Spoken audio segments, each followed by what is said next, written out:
Hello everyone, कैसे हैं आप लोग। उम्मीद करता हूं और आशा करता हूं आप बढ़िया होंगे। तो साथियों, आज के इस वीडियो में हम लोग देखने वाले हैं क्लास 10th के फिजिक्स के चैप्टर नंबर 3 के वन लाइनर क्वेश्चन। साथियों, चैप्टर का नाम है मानव नेत्र एवं रंग बिरंगी संसार। साथियों, ये पार्ट नंबर 3 है। हम आपको बता दें कि हम पार्ट 1 और पार्ट 2 ऑलरेडी कर चुके हैं। अगर आप लोगों ने इस वीडियो को नहीं देखा होगा तो इस वीडियो के डिस्क्रिप्शन में उसका लिंक होगा, जाके आप वहां से उस वीडियो को देख लीजिए। तो चलिए साथियों, देर न करते हुए हम अपने क्वेश्चंस की तरफ चलेंगे साथियों, क्योंकि हमें कम समय में ज़्यादा क्वेश्चंस करनी है। ठीक है, चलिए क्वेश्चंस की तरफ चलते हैं। देखिए साथियों, हम लोगों ने पार्ट 2 में जितने क्वेश्चंस किए थे उससे के आगे के क्वेश्चन इस वीडियो में करेंगे। ठीक है, उस वीडियो में हम लोग लगभग 72 क्वेश्चन किए थे, उससे के आगे क्वेश्चन इस वीडियो में हम लोग करेंगे। ठीक है, चलिए आपका 73 नंबर क्वेश्चन कह रहा है कि दृष्टि पटल किसका बना होता है। तो साथियों, दृष्टि पटल जो होता है वो आपका तांत्रिका कोशिकाओं का बना होता है। किसका बना होता है? तांत्रिका कोशिकाओं का बना होता है, ये आप याद रखिएगा। चलिए अगला क्वेश्चन कह रहा है कि मानव आंख की लेंस की प्रकृति क्या होती है। तो साथियों, हम आपको बता दें, मानव आंख की लेंस की जो प्रकृति होती है वो पारदर्शी और अचली होती है। ठीक है साथियों, ये आप याद रखिएगा। चलिए नेक्स्ट क्वेश्चन की तरफ चलते हैं। साथियों, नेक्स्ट आपका 75 नंबर क्वेश्चन क्या कह रहा है देख लेते हैं। कह रहा है कि रंग विकलांग क्या है। तो साथियों, रंग विकलांगता आपका रंग के पहचानने में असमर्थ रहना ही रंग विकलांगता कहलाता है। ठीक है साथियों, चलिए अगला क्वेश्चन साथियों आपका कह रहा है कि रंग विकलांगता किसके कारण से होता है। तो साथियों, रंग विकलांगता आपका जो होता है वो कोशिकाओं के दोष उत्पन्न होने के कारण होता है। ठीक है, तो आप क्या कहिएगा कि कौन की कोशिकाओं में दोष के कारण होता है। ठीक है, चलिए अगला क्वेश्चन है साथियों, कह रहा है कि क्या रॉड कोशिकाएं रंग पहचान सकती है। तो साथियों, इसका जवाब है बिल्कुल नहीं। रॉड कोशिकाएं जो है वो रंग पहचान नहीं कर सकती है साथियों। ठीक है, तो इसका आंसर क्या हो जाएगा? नहीं। ठीक है, चलिए अगले क्वेश्चन की तरफ चलते हैं। अगला आपका 78 नंबर क्वेश्चन क्या कह रहा है देख लेते हैं।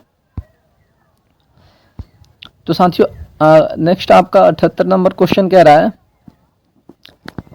कि दृष्टि त्रुटियां को हम क्या कहते हैं। तो साथियों, दृष्टि त्रुटियां को हम लोग नेत्र दोष कहते हैं। ठीक है साथियों, नेत्र दोष कहें या आंख का दोष कहें। ठीक है, चलिए अगला क्वेश्चन आपका है कि न्यूनतम स्पष्ट दूरी कितनी होती है। तो साथियों, न्यूनतम स्पष्ट दूरी हम आपको पहले ही बताए थे कि न्यूनतम स्पष्ट दूरी जो होता है वो 25 सेंटीमीटर होता है। ठीक है, और अनंत स्पष्ट दूरी जो होता है वो आपका अनंत होता है। सॉरी, हाँ, अधिकतम स्पष्ट दूरी जो होगा वो अनंत होगा। ठीक है साथियों, चलिए अगला क्वेश्चन है आपका कि रेटिना किस प्रकार का परत होती है। तो रेटिना पर जो होती है वो प्रकाश संवेदनशीलता परत होती है। ठीक है, किस प्रकार का परत होती है? प्रकाश संवेदनशीलता, ये आप याद रखिएगा। चलिए अगले क्वेश्चन की तरफ चलते हैं।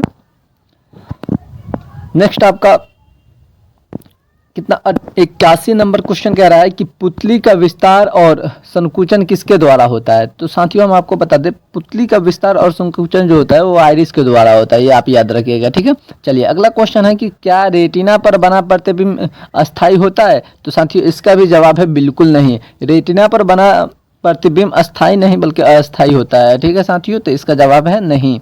चलिए अगला क्वेश्चन है आपका कि आंख का कौन सा भाग प्रकाश को सबसे पहले ग्रहण करता है। तो साथियों, हम आपको बता दें कि आंख का जो कार्निया भाग है वो सबसे पहले प्रकाश को ग्रहण करता है। ठीक है साथियों, ये आप याद रखिएगा। चलिए अगले क्वेश्चन की तरफ चलते हैं। अगला आपका 84 नंबर क्वेश्चन साथियों कह रहा है कि प्रकाश की गति किस माध्यम में सबसे कम होता है। तो साथियों, प्रकाश की गति जो होता है वो कांच में सबसे कम होता है। ठीक है, ये आप याद रखिएगा। प्रकाश की गति जो है वो कांच में सबसे कम होता है। ये आपको हम क्वेश्चन प्रकाश के परावर्तन में भी पढ़ाए होंगे। ठीक है, चलिए अगला क्वेश्चन है आपका कि क्या प्रकाश एक ऊर्जा का रूप है। तो इसका जवाब है बिल्कुल हाँ, प्रकाश एक ऊर्जा का रूप है। वो भी कौन सा? विद्युत चुम्बकीय ऊर्जा है। ठीक है, चलिए अगला आपका क्वेश्चन है कि हम वस्तु को क्यों देख पाते हैं। तो साथियों, हम वस्तु को इसलिए देख पाते हैं क्योंकि हमारे आंख पर प्रकाश की किरणें परावर्तित होकर किसी वस्तु से प्रकाश की किरणें टकराकर हमारे आंखों पर पड़ती है, तो हम किसी वस्तु को देख पाते हैं। ठीक है साथियों, तो इसका जवाब क्या हो जाएगा?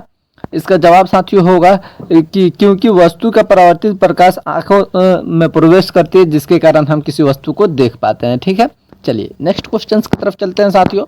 नेक्स्ट आपका 87 नंबर क्वेश्चन कह रहा है कि आंख का कौन सा भाग प्रकाश को फोकस करता है। तो साथियों आंख का जो लेंस भाग है वो प्रकाश को फोकस करता है, ठीक है। कौन सा भाग, लेंस जो है वो प्रकाश को फोकस करता है, ठीक है, ये आप याद रखिएगा। चलिए अगला क्वेश्चन साथियों कह रहा है कि क्या आंख में लेंस की मोटाई अस्थाई रहती है। तो इसका जवाब है बिल्कुल नहीं, आंख में लेंस की मोटाई अस्थाई नहीं रहती है, ठीक है। इसका जवाब होगा नहीं, यह संयोजन के अनुसार बदलती रहती है, ठीक है। ये अस्थाई नहीं रहती है, ठीक है, अस्थाई रहती है, संयोजन के अनुसार, ये समायोजन के अनुसार जो है ये बदलती रहती है, कभी छोटा कभी बड़ा होती रहती है, ठीक है। चलिए अगला क्वेश्चन है आपका कि आंख की कौन सी परत रंगीन होती है। तो साथियों आंख की जो आइरिस होती है ना, आइरिस वो रंगीन होती है, तो इसका जवाब क्या हो जाएगा, आइरिस। चलिए अगले क्वेश्चन की तरफ चलते हैं। अगला आपका 90 नंबर को साथियों क्वेश्चन कह रहा है कि दृष्टि पटल की कोशिकाएं कौन सी होती है। तो साथियों दृष्टि पटल की कोशिकाएं आपका रॉड्स और कॉन्स होते हैं, ठीक है, ये आप याद रखिए, कौन कौन सा, रॉड्स और कॉन्स होते हैं, ठीक है। चलिए नेक्स्ट क्वेश्चंस की तरफ चलते हैं।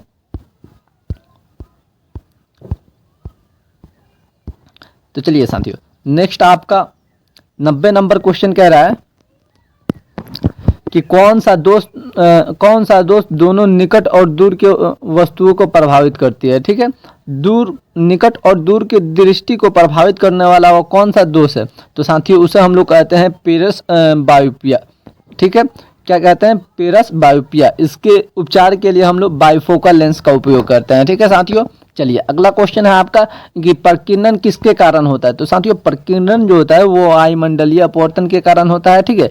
तो इसका जवाब क्या हो जाएगा, वायुमंडल में धूल और जल के कणों के कारण, ठीक है। चलिए अगला क्वेश्चन साथियों है आपका, अगला क्वेश्चन कह रहा है कि कौन सा रंग सबसे कम प्रकीर्णित होता है। तो साथियों लाल जो होता है वो सबसे ऊपर होता है और वही सबसे कम प्रकीर्णित होता है, ठीक है साथियों। तो इसका जवाब क्या हो जाएगा, रेड, ठीक है। चलिए अगले क्वेश्चन की तरफ चलते हैं।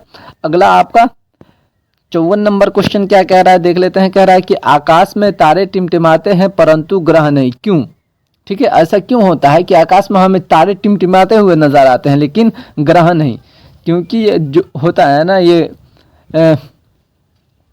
ग्रह जो होता है वो एक सतह पर फैलती रहती है, ठीक है, और तारे नहीं, सॉरी, तारे एक जगह पर फैलती रहती है लेकिन ग्रह नहीं, ठीक है। क्यों,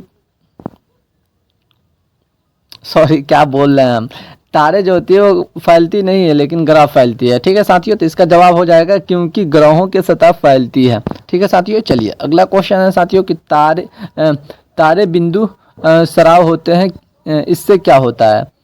तारे बिंदु स्राव होते हैं, स्रोत होते हैं, सॉरी क्या पढ़ रहे हैं हम भी, थोड़ा सा अभी सो के उठे हैं ना।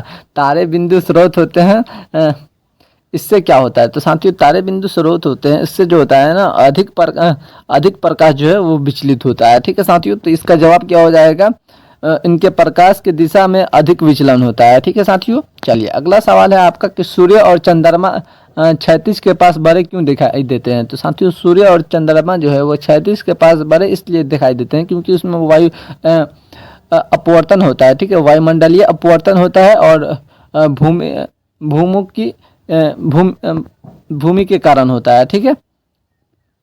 चलिए अगला क्वेश्चन है भ्रम के कारण होता है। हमारे दिमाग में यह भ्रम रहता है कि क्षैतिज पर जो तारे होते हैं ना वो बड़े दिखाई देते हैं, चलिए केवल क्षैतिज पर, लेकिन वास्तव में वो तारे और सूर्य बहुत बड़े हैं। चंद्रमा और सूर्य बहुत बड़े हैं, चंद्रमा से भी बड़ा सूर्य है लेकिन हमें छोटा दिखाई देता है, ठीक है, क्योंकि हमसे ये कोसों मील दूर है, ठीक है। चलिए अगला क्वेश्चन है साथियों, कह रहा है कि इंद्रधनुष का निर्माण किन क्रियाओं से होती है। तो साथियों इंद्रधनुष का निर्माण जो होता है ना वो अपवर्तन से होता है, ठीक है, या आंतरिक पूर्ण परिवर्तन से होता है, ठीक है साथियों। क्या कह सकते हैं, अपवर्तन या आंतरिक परावर्तन और विवर्तन से होता है, ठीक है। चलिए अगला क्वेश्चन साथियों आपका है कि आंख में कितने प्रकार के दृष्टि कोशिकाएं होती है। तो साथियों हम आपको बता दें कि आंख में जो हमारा है ना वो दो प्रकार के दृष्टि कोशिकाएं होते हैं, एक कॉन्स होता है, एक रॉड्स होता है, ठीक है। तो इसका आंसर क्या हो जाएगा, दो प्रकार के रॉड्स और कॉन्स। चलिए अगला क्वेश्चन साथियों आपका है कि इंसान का कौन सा अंग कैमरे के लेंस जैसा कार्य करता है, कैमरे के लेंस जैसा कार्य करता है। तो साथियों वो आंख है, आंख का लेंस ये जो कैमरे के लेंस जैसा कार्य करता है, ठीक है साथियों। इसी प्रकार आपका क्वेश्चन आता है, एक तो आता है ब्रेन से रिलेटेड, मेमोरी से भी तेज आपका ब्रेन होता है और इसमें ज़्यादा स्टोरेज होता है मेमोरी से भी, ठीक है। चलिए अगला आपका क्वेश्चन देख लेते हैं क्या कह रहा है। अगला आपका 100 नंबर साथियों क्वेश्चन है, कह रहा है 100 नंबर क्वेश्चन साथियों कि हम वस्तुओं को सीधे क्यों देख पाते हैं जबकि रेटिना पर उल्टा प्रतिबिंब बनता है। ठीक है, ये बहुत अच्छा सवाल है साथियों। कह रहा है कि हम किसी भी वस्तु को सीधे क्यों देख पाते हैं जबकि हमारे रेटिना पर जो है वस्तु का प्रतिबिंब उल्टा बनता है। तो साथियों ये आपका जो होता है ये मस्तिष्क जो है ना वो हमारे प्रतिबिंब को सीधा कर देता है। ठीक है, रेटिना पर जो भी प्रतिबिंब बनता है उसका सूचना हमारे मस्तिष्क पर जाता है, मस्तिष्क तुरंत उसे सीधा कर देता है। ठीक है साथियों, वो जो भी प्रतिबिंब रहता है उसको सीधा कर देता है। ठीक है, ये आप याद रखिएगा। चलिए अगला आपका क्वेश्चन है कि आंखें के लिए खतरनाक विकिरण कौन सी है। तो आंख के लिए जो सबसे खतरनाक विकिरण है ना वो पराबैंगनी किरण है। ठीक है, जो आंख को एकदम प्रभावित कर देती है साथियों, इससे आपके आंख में जो है वो दोष उत्पन्न हो जाते हैं, इसलिए सभी को पराबैंगनी किरण से बचना चाहिए। ठीक है, चलिए अगला क्वेश्चन है आपका कि रंगों की पहचान किससे होती है। तो साथियों हम रंगों की पहचान अपनी कोशिकाओं से कहते हैं। कोशिकाओं दो आँख की कोशिकाएं दो प्रकार के होते हैं, कॉन्स और रॉड होते हैं। ठीक है, ये आप याद रखिएगा। ठीक है, तो इसका आंसर क्या हो जाएगा, कोशिकाओं से, कौन कोशिकाओं से। ठीक है, चलिए अगले क्वेश्चन की तरफ चलते हैं। अगला आपका 103 नंबर क्वेश्चन है, कह रहा है कि कम रोशनी में देखने की क्षमता किसे होती है। तो साथियों कम रोशनी में देखने की क्षमता उस व्यक्ति को होती है जिसके रॉड की कोशिकाएं ठीक है होती है। चलिए अगला आपका क्वेश्चन है,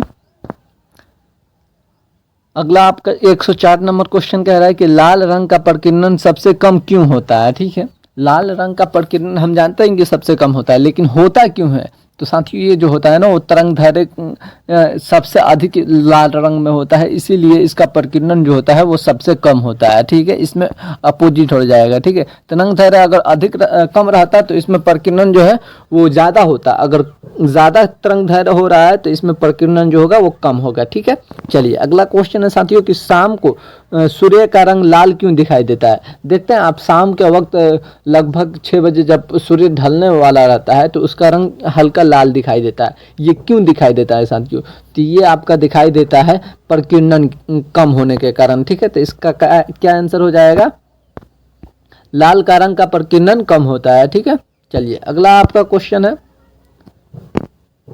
106 नंबर, कह रहा है कि सूर्योदय और सूर्यास्त के समय सूर्य तबाही क्यों दिखाई देती है। ठीक है, सूर्योदय और सूर्यास्त के समय मतलब सूर्य निकलने के समय और सूर्य डूबने के समय सूर्य जो है वो तबाही क्यों दिखाई देती है। तो साथियों जो होता है आपका लाल और नारंगी रंग हमारे आंखों में प्रवेश करती है, जिसके कारण हमें सूर्योदय और सूर्यास्त के समय सूर्य ऐसे दिखाई देती है। ठीक है, चलिए अगला आपका क्वेश्चन है कि नीला रंग क्यों सबसे अधिक दिखाई देता है। तो साथियों नीला रंग जो है उसका प्रकीर्णन सबसे ज़्यादा होता है, इसीलिए वो सबसे अधिक और ज़्यादा दिखाई देता है। ठीक है, तो इसका आंसर क्या हो जाएगा, सबसे ज़्यादा प्रकीर्णन नीले रंग का होता है। ठीक है, चलिए अगला आपका क्वेश्चन है कि इंद्रधनुष में कितने रंग होते हैं। तो साथियों इंद्रधनुष में कुल 7 रंग होते हैं। जो सबसे ऊपर होता है उसे रेड कहते हैं, जो सबसे नीचे होता है वो बैगनी होता है।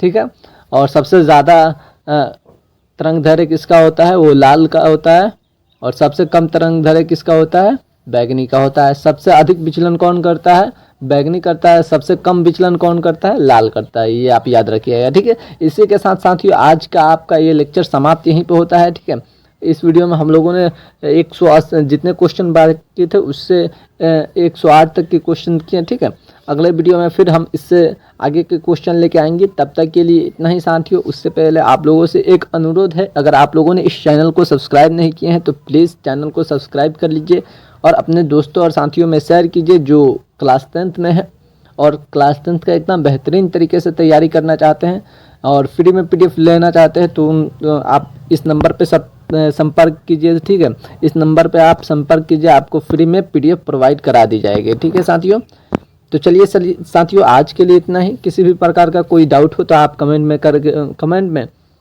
करके पूछ सकते हैं। चलिए फिर आज के लिए इतना ही, फिर मिलते हैं नेक्स्ट वीडियो में। तब तक के लिए जय हिंद, टाटा, बाय बाय।